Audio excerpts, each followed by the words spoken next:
ദൈവത്തെ റെപ്രസെൻ്റ് ചെയ്യുന്ന ആളല്ലേ. അപ്പോൾ മോശെ കരുണ കാണിച്ചല്ലേ പറ്റൂ, കൃപ കാണിച്ചല്ലേ പറ്റൂ. ഈ കരുണയും കൃപയും മുതലെടുത്ത് അങ്ങേ അറ്റത്തി പല അത്ഭുതങ്ങളും ദൈവം ചെയ്തു അവൻ്റെ മനസ്സ് മാറ്റാൻ വേണ്ടിയിട്ട്. പക്ഷേ റമസേസിൻ്റെ മനസ്സ് മാറിയില്ല. മനസ്സ് വീണ്ടും വീണ്ടും കഠിനപ്പെട്ടു. അവസാനം വന്നപ്പോൾ ഈ കഠിനപ്പെട്ടു എന്നൊക്കെ പറഞ്ഞാൽ അതിൽ വലിയ എന്തോ സംഭവമാണെന്ന് കാണുന്ന ചില ആളുകളുണ്ട്. ഞാൻ നിങ്ങളോട് പറയട്ടെ, കഠിനപ്പെടുന്നത് നല്ല കാര്യമല്ല. മാംസളമായ ഹൃദയങ്ങളാണ് നിങ്ങൾ ദൈവസന്നിധിയിൽ നിന്ന് പ്രാപിക്കേണ്ടത്. മാംസളമായ ഹൃദയങ്ങളുണ്ടെങ്കിൽ ദൈവം പറയുന്നത് കേൾക്കാനും അത് അനുസരിക്കാനും താഴ്മയോടെ നിങ്ങൾക്ക് സാധിക്കും. അപ്പോൾ രമേശേസിൻ്റെ ഹൃദയം കഠിനപ്പെട്ട് ഇങ്ങനെ പോവാണ്. അവസാനം ദൈവം ഒരു അടി കൊടുത്തു. അവൻ്റെ ആദ്യജാതന്മാരെ എല്ലാം, ഞാൻ പറഞ്ഞില്ലേ, സംഹാര ദൂതനെ വിട്ട് ദൈവം രക്ഷിക്കുകയാണ്. ആ സംഹാരദൂതൻ വന്ന് ആദ്യജാതന്മാരെ എല്ലാം കൊന്നു കഴിഞ്ഞപ്പോൾ ആനിമൽസിൻ്റെയും ആദ്യജാതന്മാരെ കൊന്നു, മനുഷ്യരുടെയും ആദ്യജാതന്മാരെ കൊന്നു. അങ്ങനെ ഫറവോൻ്റെ ആദ്യജാതനായിരിക്കുന്ന മകനും മരിച്ചുപോയി. അങ്ങനെ വന്നപ്പോൾ റമസേസ് ആകെ, ഈ ഇഴജാതിയുടെ സ്വഭാവമാണല്ലോ, കംപ്ലീറ്റ് എന്തോ ഒരു നഷ്ടം വന്നു എന്ന് കാണുമ്പോൾ പിന്നെ അങ്ങോട്ട് അറ്റാക്ക് ചെയ്യാനായിട്ട് അവൻ വരികയാണ്. അതേ സമയത്ത് നമുക്ക് തോന്നും റമസേസ് ഒതുങ്ങിയെന്ന്. റമസേസ് ഒതുങ്ങുകയല്ല ചെയ്തത്, അവൻ പുറകിൽ നിന്ന് വരികയാണ് മോശയും അവൻ്റെ ജനത്തെയും അറ്റാക്ക് ചെയ്യാൻ വേണ്ടി. ആ പുറകിൽ നിന്ന് അവൻ വരുന്ന ആ സമയത്താണ് അവൻ്റെ മുഴുവനായിട്ടുള്ള നാശം സംഭവിക്കാൻ പോകുന്നതെന്ന് ദൈവം കാണും. ഞാൻ പറയട്ടെ, മോശെ എന്ന് പറയുന്ന വ്യക്തി ദൈവത്തെ മഹത്വപ്പെടുത്തുന്നു, ദൈവത്തിൻ്റെ സ്വഭാവം കാണിക്കുന്നു, ദൈവത്തിൻ്റെ സ്വഭാവം മനസ്സിലാക്കുന്നു, അതിന് പ്രകാരം നടക്കുന്നു. റമസേസ് എന്ന് പറയുന്ന വ്യക്തി പിശാചിനെ പ്രതിനിധീകരിക്കുന്നു, പിശാചിൻ്റെ സ്വഭാവം കാണിക്കുന്നു, പാമ്പിൻ്റെ ഇഴജാതിയുടെ രീതിയിൽ ഇടപെടുന്നു. അവൻ ക്രൂരനാണ്, നിഷ്ഠൂരനാണ്, മറ്റുള്ളവരെ ഉപദ്രവിക്കുന്നവനാണ്, മറ്റുള്ളവരെ അടിമപ്പെടുത്തുന്നവനാണ്, അവരെ അടിമപ്പെടുത്തി അവരെ ഉപദ്രവിച്ച് ഇല്ലാതാക്കാൻ ശ്രമിക്കുന്നവനാണ്. അങ്ങനെയുള്ളവർക്ക് വരുന്ന അന്ത്യം എന്താണ്? അവരെല്ലാം ചെങ്കടലിൽ കംപ്ലീറ്റ് ആയിട്ട് മുങ്ങി ചത്തുപോയി, ഇല്ലാതായിപ്പോയി. അപ്പോൾ നമ്മൾ ഓരോരുത്തരെ കാണുമ്പോൾ നമുക്ക് മനസ്സിലാക്കാം. അപ്പോൾ ഹെരോദാസിൻ്റെ സ്വഭാവമുള്ള ചില ആളുകളെ നിങ്ങൾ കാണും. അപ്പോൾ ഹെരോദാസിൻ്റെ സ്വഭാവമുള്ള ആളുകളെ കാണുമ്പോൾ എൻ്റെ കാര്യം സിന്ദാബാദ്, സ്വന്തം കാര്യം സിന്ദാബാദ് എന്ന് പറഞ്ഞ് നടക്കുന്ന കുറേ ഹെരോദാസുമാർ ഉണ്ടാവും. അവർ ഓപ്പർച്യൂണിസ്റ്റാണ്, ഒരു അവസരവാദിയാണ്. അവസരം കിട്ടിയാൽ അവർ അതിൽ കൂടിയ കക്ഷികൾ, അത് ഓപ്പോസിറ്റ് ടീമിലുള്ളവരാണെങ്കിൽ അവരുമായിട്ട് സന്ധി ഉണ്ടാക്കിയിട്ട് അവർ അധികാരത്തിൽ വരാനായിട്ട് ശ്രമിക്കും. ഹെരോദാസ്. റമസേസ് എന്ന് പറയുന്ന പോലെയുള്ള വേറെ സൈസ് ടീമുണ്ട്. അവർ അധികാരത്തിലാണ്, പക്ഷെ അവരുടെ ആ അധികാരം അവർക്ക് മറ്റുള്ളവരുടെ മുമ്പിൽ കാണിക്കണം, മറ്റുള്ളവരെ അടിച്ച് ഒതുക്കണം, എന്നിട്ട് അവരാണ് വലുത് എന്ന് സ്ഥാപിച്ചെടുക്കണം. ഇനി ഫറവോൻ്റെ സ്വഭാവം എന്ന് വെച്ചാൽ ഈ റമസേസ് ആണ് ഫറവോൻ. ആ സ്വഭാവമുള്ള വ്യക്തികൾ, അവർക്കും വേണ്ടത് ഇതേ കാര്യങ്ങളൊക്കെയാണ്. ഇനി അടുത്തത് നമ്മൾ കാണുന്നു, വേദപുസ്തകത്തിൽ യൂദാസിൻ്റെ സ്വഭാവമുള്ള വ്യക്തികളുണ്ട്. അവർക്കെന്ന് വെച്ചാൽ താൽക്കാലികമായിട്ട് അവരുടെ ആവശ്യങ്ങളൊക്കെ നടക്കണം. ഇപ്പോൾ യേശുവിന് ഒറ്റ കൊടുത്താൽ യേശു ചത്താലും യേശു മരിച്ചാലും യേശു ജീവിച്ചാലും യേശു ജനിച്ചാലും അവർക്കതൊന്നും പ്രശ്നമില്ല. അവരുടെ കാര്യം സാധിക്കണം. അവർക്ക് ഒരു ഒറ്റുകൊടുക്കലോ അല്ലെങ്കിൽ ഒരാളെ ഉപദ്രവിക്കുന്ന ഒന്നും ഒരു പ്രശ്നമായിട്ട്, ബാക്ക് സ്റ്റാബ് ചെയ്യുന്ന ഒന്നും അവർക്കൊരു പ്രശ്നമായിട്ട് അവരുടെ ഒരു മാനസികാവസ്ഥയെ അത് ബാധിക്കുന്നില്ല. അങ്ങനെയാണ് അവർ മുന്നോട്ട് പോകുന്നത്. അപ്പോൾ പിന്നീട് അത് ബാധിക്കുക, അത് വേറെ കാര്യം. പക്ഷേ ആ വ്യക്തികൾക്കും വരുന്ന അന്ത്യം ബൈബിളിലുണ്ട്. ഇപ്പോൾ റമസേസിനെ പോലുള്ളവരെ ദൈവം വെള്ളത്തിൽ മുക്കി കൊന്നു. ദൈവത്തിൻ്റെ ദൂതനെ അയച്ച് ദൈവം ഹെരോദാവിനെ പണി ചെയ്തു. പൊന്തിയോസ് പീലാത്തോസ് പോലെയുള്ള ആൾക്കാരുണ്ട്. അവരെന്ന് പറഞ്ഞാൽ എന്താണ്? അവർക്ക് ഒരു ഉത്തരവാദിത്തം ഏറ്റെടുക്കാൻ വയ്യ.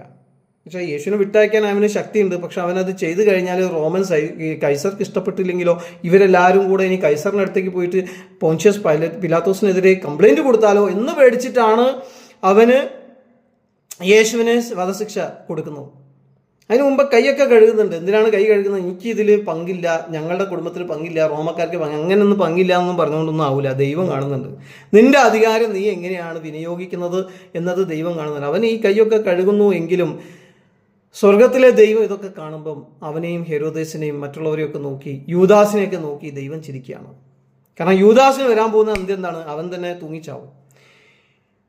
ആ ഹെരോദേസിന് വരാൻ പോകുന്ന അന്ത്യം എന്താണ്? അവന് പാരലിസിസ് വരും, സ്ട്രോക്ക് വരും, അവൻ നരകിച്ച് ചാവും, പുഴു അരിച്ച് അവൻ്റെ ശരീരം, അങ്ങനെ അവൻ മരിക്കും. ഈ പോന്തിയോസ് പീലാത്തോസിൻ്റെ അന്ത്യം എന്താണ്? അവൻ്റെ തന്നെ റോമക്കാർ പണി ചെയ്യും പിന്നീട്. എന്നിട്ട് അവൻ ഒന്നുമില്ലാത്തവനായിട്ട്, എല്ലാം ഉള്ളവനായിട്ട് അവൻ ആ സമയത്ത് അവിടെ നിൽക്കുന്നത്. അവൻ്റെ ഭാര്യ അവനെ വാൺ ചെയ്യുന്നുണ്ട്, ഞാൻ സ്വപ്നം കണ്ടിരിക്കുകയാണ്, ഈ നീതിമാനായ മനുഷ്യങ്ങൾ ദ്രോഹിക്കരുത്. പക്ഷെ എന്നാലും അവന് ദ്രോഹിച്ചേ പറ്റൂ. ഭാര്യയുടെ സ്വപ്നത്തെ അതിജീവിച്ചാണ് അവൻ ദ്രോഹിക്കുന്നത്. കാരണം എന്താണ്? അവന് ഉത്തരവാദിത്തം ഏറ്റെടുക്കാൻ വയ്യ. അവന് ഈ യേശുവിനെ സംരക്ഷിക്കാനുള്ള ഉത്തരവാദിത്തം ഏറ്റെടുക്കാൻ വയ്യ. അത് ദൈവനിയോഗമാണ്. പക്ഷെ എങ്കിലും ആ ഉത്തരവാദിത്തം ഏറ്റെടുക്കാൻ വയ്യാത്ത ചില ലൈക്കോപോഡിയംസ് ഉണ്ട്. അവരൊക്കെ കൈ കഴുകും. ലൈക്കോപോഡിയം എന്ന് പറയുന്ന ഒരു മെഡിസിൻ്റെ സിംറ്റമാണത്. ഉത്തരവാദിത്തം ഏറ്റെടുക്കാൻ ബുദ്ധിമുട്ടുള്ള വ്യക്തികൾ. അപ്പോൾ ഉത്തരവാദിത്തം അവനെ ഏറ്റെടുക്കാൻ വയ്യ. അതുകൊണ്ട് അവൻ്റെ കൈ കഴുകി അവൻ സൈഡിൽ കൂടെ അങ്ങോട്ട് പോയി. എന്നിട്ട് അവൻ വിചാരിക്കുന്നത് ഞാൻ സേഫാണ്, എൻ്റെ കുടുംബം സേഫ്. അങ്ങനെയൊന്നും നീ സേഫ് ആവൂല. പോൻഷ്യസ് പൈലറ്റ്, ദൈവം നിന്നെ കാണുന്നുണ്ട്. ദൈവം അവനെ ആരിൽ കൂടെ? ഇതേ യഹൂദന്മാരിൽ കൂടെ. അവൻ യേശുവിനെ കൊന്നെങ്കിലും ഇതേ യഹൂദന്മാരിൽ കൂടെ അവരുടെ വേറെ കുറേ ടീമുണ്ട്, അവരിൽ കൂടെ റോമക്കാരുടെ സന്നിധിയിൽ ഒറ്റിക്കൊടുത്തു. ഇവൻ എന്തിനെയാണോ ഭയപ്പെട്ടത് അതേ സാധനം തന്നെ അവിടെ സംഭവിച്ചു. പിന്നീട് ഇവൻ്റെ ജോലിയും നഷ്ടപ്പെട്ടു, ഇവൻ്റെ കുടുംബവും നഷ്ടപ്പെട്ടു. ഇവനൊന്നും അല്ലാത്തവനായിട്ടാണ് മരിക്കുന്നത്. മനസ്സിലായോ? അപ്പോൾ ബൈബിളിലെ ചില ക്യാരക്ടേഴ്സ് നമ്മൾ കാണുമ്പോൾ, അതേസമയം നമ്മൾ ഫിലിപ്പിയിലെ ജയിലറിനെ കാണുന്നു. ആ ജയിലർ എന്ന് പറഞ്ഞാൽ താഴ്മയുള്ളവനായിരുന്നു. അവിടെ ഒരു അത്ഭുതം നടന്നിരിക്കുകയാണ്.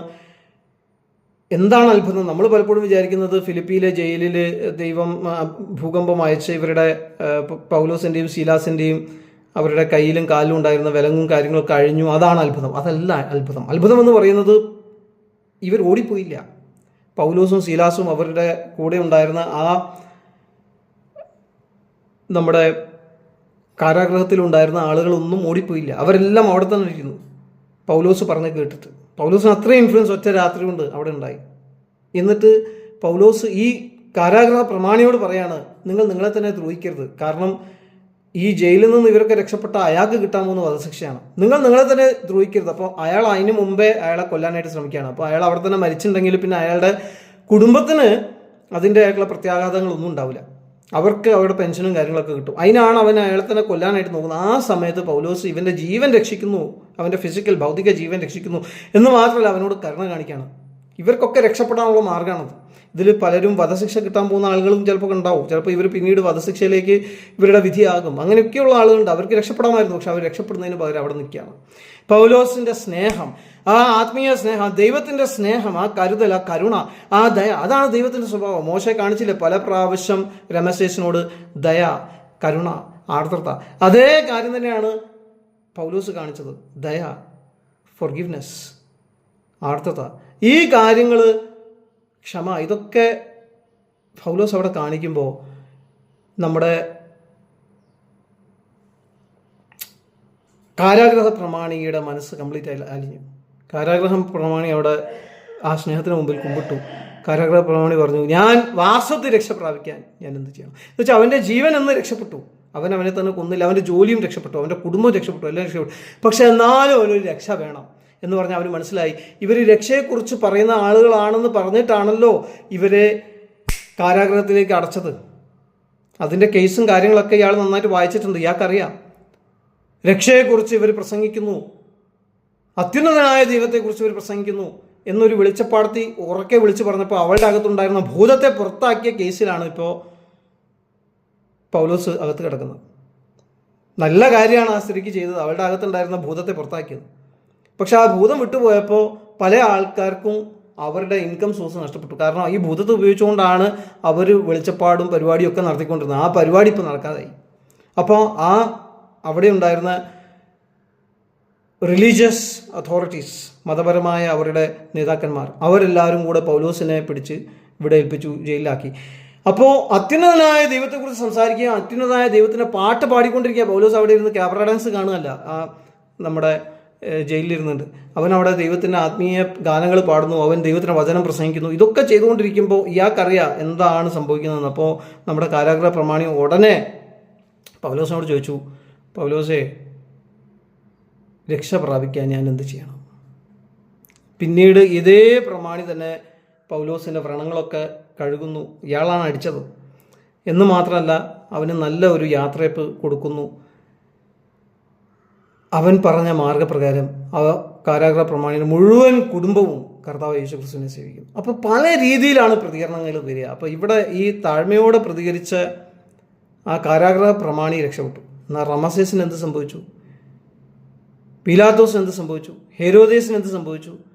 യൂദാസിന് എന്ത് സംഭവിച്ചു? അവർക്കൊക്കെ സംഭവിച്ച കാര്യങ്ങൾ നമുക്കറിയാം. പക്ഷേ ഇവരോട് രണ്ടുപേരും, ഈ രണ്ട് കൂട്ടം ആളുകളോടും, യേശു ആണെങ്കിലും മോശയാണെങ്കിലും ഇവിടെ പൗലോസ് ആണെങ്കിലും, ഇവരൊക്കെയാണ് ബൈബിളിലെ ഏറ്റവും പ്രധാനപ്പെട്ട വ്യക്തികൾ, സ്നേഹത്തോടെയാണ് ഇടപെട്ടത്. അബ്രഹാം ആണെങ്കിലും സൊദോം ഗൊമോറയിൽ ആളുകളെ ദൈവം പണിഷ് ചെയ്യാൻ പോകുന്നു എന്ന് അറിഞ്ഞപ്പോൾ അവർക്ക് വേണ്ടി ഇടിവിൽ നിന്ന് അവർക്ക് വേണ്ടി ദൈവത്തോട് യാചിക്കുകയാണ്, കർത്താവേ, ഇവരിൽ കുറച്ചെങ്കിലും നീതിമാന്മാരുണ്ടെങ്കിൽ ആ ദേശത്ത് നിന്ന് വിട്ടേക്കണം, നീ അവരെ പണിഷ് ചെയ്യരുത്, ശപിക്കരുത്, അവരെ നശിപ്പിക്കരുത്. അതാണ് ഒരു ദൈവിക സ്വഭാവമുള്ള, ദൈവമായ അടുപ്പമുള്ള ഒരു വ്യക്തിയുടെ അവസ്ഥ. അവനെതിരെ സംസാരിക്കുകയും അവനെതിരെ പ്രവർത്തിക്കുകയും അവൻ്റെ മാർഗത്തിന് ടോട്ടൽ ഓപ്പോസിറ്റായിട്ട് ജീവിക്കുകയും ചെയ്യുന്ന ആളുകളോടും കരുണയും ദയയും ആർദ്രതയാണ് കാണിക്കുന്നത്. അബ്രഹാം കാണിച്ചു. ഇതേ കാര്യം തന്നെയാണ് മോശെ കാണിച്ചത് ഫറവോനോട്, റമസേസിനോട്. അവന് വേണ്ടി വീണ്ടും വീണ്ടും പ്രാർത്ഥിക്കുന്നു, അവനോട് ക്ഷമിക്കുന്നു. അവൻ ഓരോ അറ്റാക്ക് വരുമ്പോഴും മോശയ്ക്ക് അറിയാം ദൈവമാണത് കൊടുക്കുന്നതെന്ന്, പക്ഷെ എന്നാലും മോശെ അവനോട് ക്ഷമിക്കുകയാണ്.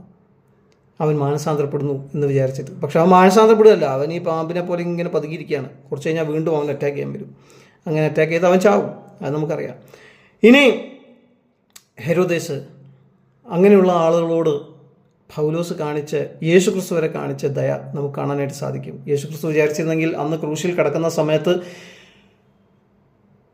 ദൈവത്തിൻ്റെ ക്രോധം ഭൂമിയുടെ മുകളിൽ വന്നുകൊണ്ടിരിക്കുക. ചില ആളുകൾ പറയുന്നത് എന്താണ്, യേശുവിൻ്റെ മുകളിലുണ്ടായിരുന്ന പാപം കണ്ട് ദൈവം മുഖം മറച്ചു. അങ്ങനെയല്ല സംഗതി. ദൈവത്തിൻ്റെ ക്രോധമാണ് യേശു ഏറ്റെടുക്കുന്നത്, അല്ലാതെ ദൈവം പാപങ്ങൾ മുഴുവൻ കൊണ്ടുവന്ന് യേശുവിൻ്റെ മണ്ടയ്ക്ക് ഒഴുക്കിയല്ല ചെയ്യുന്നത്.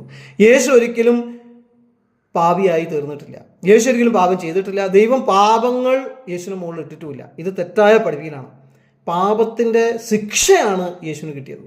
യേശു പ്യുവറാണ്, യേശു പരിശുദ്ധനാണ്. യേശു പരിശുദ്ധനല്ലെങ്കിൽ, വിശുദ്ധനല്ലെങ്കിൽ യേശുവിനെ ഉയർപ്പിക്കാൻ ദൈവത്തിന് പോലും കഴിയില്ല.